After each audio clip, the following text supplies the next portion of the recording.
Okay, let's jump right into this explainer and put on our management consultant hats. Today, we're analyzing the highly polarizing yet undeniably resilient business strategy of a wildly controversial global brand. We're breaking down the story of Hooters, the company that basically pioneered the restaurant concept. We're going to examine exactly how they transformed a really risky, provocative idea into a sprawling international franchise, and how they did it despite decades of fierce criticism, federal lawsuits, and massively shifting cultural norms. You know, what's really fascinating here is how perfectly this original company mantra encapsulates their entire business model. From day one, this was never just about selling chicken wings or cheap beer, right? It was about intentional provocation designed to guarantee an experience. They built their core identity around that specific uniform and those interactions with the staff, deliberately using an owl logo with a very cheeky double meaning just to ensure people would talk about them. It is an absolute textbook example of using controversy as a top-of-funnel marketing strategy to generate a massive amount of free press coverage. Here is our roadmap for today's case study. We'll be looking at 1. Viral stunts and early growth. 2. The entertainment legal loophole. 3. The Hooters Air gamble. 4. Controversy and mental health. And finally, 5. Evaluating the provocation playbook. Starting with Section 1, Viral Stunts and Early Growth, or how to build a brand on absolutely zero experience. Picture this. It's April Fool's Day, 1983. 6 founders decide to open a restaurant, but there's a catch. They possess absolutely zero restaurant experience.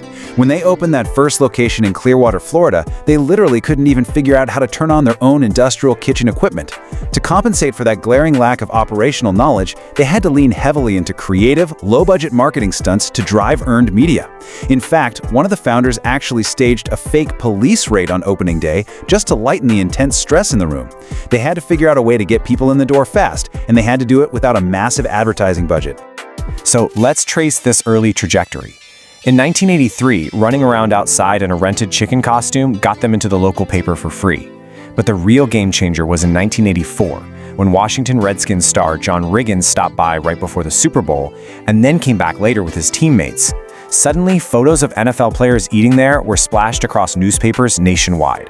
Then, in 1986, the very first employee, Lynn Austin, was featured as Playboy's Playmate of the Month. That brought a massive wave of free national attention. They were using sheer novelty as their primary growth catalyst. And the wild part? This chaotic strategy worked flawlessly. It drove the brand to over 50 locations and a staggering $100 million in revenue by 1991. What started as 6 friends with a questionable concept and zero experience had, in less than a decade, successfully franchised into a massive corporate entity. Moving on to Section 2, the entertainment legal loophole. Let's see how they weaponized lawsuits for PR. We have to analyze how they protected this highly controversial hiring model from federal discrimination lawsuits. They successfully utilized a legal loophole by arguing that their front-of-house staff were not just waitresses, they were hired entertainers. The BFOQ exception is usually meant for very narrow circumstances, like, say, hiring a female actor for a female role in a movie. But they legally argue that their core business wasn't food delivery, it was the specific entertainment experience. Therefore, hiring exclusively attractive women was absolutely essential to the operation of the business itself. This distinction brilliantly illustrates their legal moat. By classifying these employees strictly as entertainers, they legally enforced appearance standards that would otherwise be totally impermissible. Every employee had to sign a contract agreeing not just to serve food, but to interact, entertain, and adhere to very strict rules regarding their daily makeup and that iconic, tight uniform. This classification was literally the entire foundation of their legal defense. So, what happened when they faced a major gender discrimination lawsuit in 1997? Instead of backing down, they turned the controversy into publicity. They started running ads featuring a hairy man named Vince in their iconic uniform, basically mocking the whole idea of male hires. They did eventually settle the suit, awarding the 3 men $19,100 each, and they created alternative back-of-house roles open to men. But they fiercely protected that front-of-house, female-only policy. By openly mocking the lawsuit, they effectively used a legal threat to reinforce their brand identity to their target demographic. All right, Section 3, the Hooters Air gamble, a true diversification disaster. Fast forward to 2003. The brand's hubris led them to attempt a massive operational diversification. They purchased Pace Airlines. As consultants, we can instantly see the glaring operational mismatch here. They took a profitable, low-barrier hospitality concept and applied it to an industry plagued by high fuel costs and brutal competition. Restaurant operations are generally high-margin once they're established. Airlines? Incredibly capital-intensive, with famously slim margins. Plus, they launched this right in the middle of post-9/11 travel hesitancy. It was a staggering miscalculation of their own operational campaigns. Now, while the initial novelty of mid-flight entertainment and cheap fares attracted some interest, the underlying business fundamentals were fatally flawed. They offered a flat rate of $129 per flight on bright orange planes. They even had 2 employees on every flight hosting trivia games, singing, and selling merchandise in the aisles. It was certainly an experience, but that novelty quickly wore off when faced with the harsh, cutthroat economic realities of the aviation industry.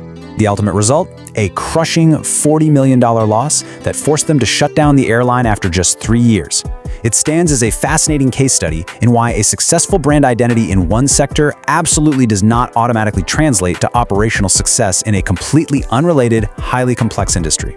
Which brings us to Section 4, Controversy and Mental Health. Let's look at the human cost of all this provocation. Shifting our focus to the modern era, we must impartially examine the societal backlash and the documented human cost of this specific business model.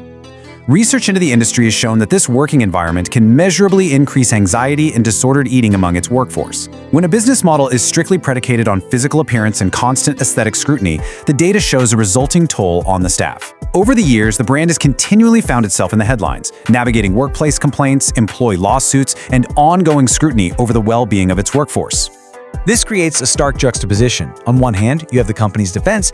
They insist it's a fun, entertainment role that empowers employees who willingly choose it for the lucrative tip potential. On the other hand, you have heavy external public criticism arguing the entire premise is fundamentally sexist, outdated, and inherently objectifies women. This tension really peaked again during a 2021 uniform redesign. When they tried to introduce an even more revealing uniform, the immediate backlash forced them to backtrack, ultimately allowing employees the choice to keep the original design. Finally, Section 5, Evaluating the Provocation Playbook. Time for the consultant's verdict.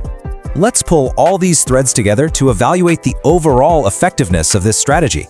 Despite constant legal battles, massive diversification failures, and massively shifting societal norms, their unique blend of branding and controversial entertainment has carved out a globally resilient niche. Today, they still operate over 420 locations globally. They've even adapted to modern consumer habits by launching a fast casual spin-off called Hoots and leaning heavily into delivery services for customers who just want the food without the in-person restaurant experience.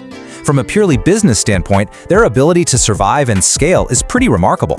But it leaves us with this final thought to ponder. As societal expectations continue to shift, will this pioneer of controversy adapt? Or will its foundation of provocation ultimately become its undoing? They built an empire using outrage as a marketing tool, but what happens when the cultural tolerance for that specific brand of outrage disappears completely? It's a fascinating question for the future of the brand.